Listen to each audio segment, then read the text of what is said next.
That's a magic number. Yes it is. That's a magic number.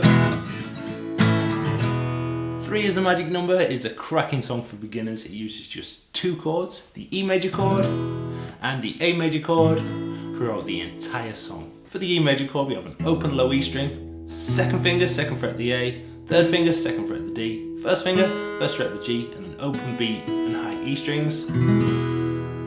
For the A chord, we don't want to hear the low E string, so try not to hit that while you're strumming. You can also use your thumb hooked over the top of the guitar to mute it if you want to. We have an open A string, first finger, second fret of the D, second finger, second fret of the G string, and third finger, second fret of the B string, and an open high E string for our A major chord. You might notice that I play this chord with my second finger, third finger, and fourth finger. That's because I find it more comfortable to play like this rather than first, second, and third. For the E major chord, we're going to strum down, down, down, down.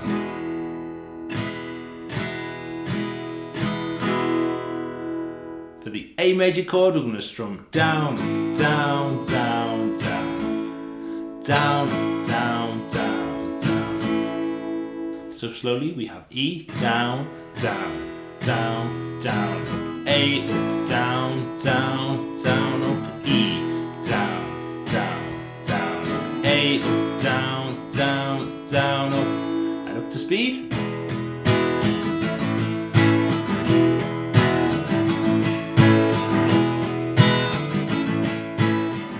If you're new to guitar, please check out this link here for some more beginner bass guitar lessons on my channel. Thanks for watching this one. Good luck, happy practicing, and take care.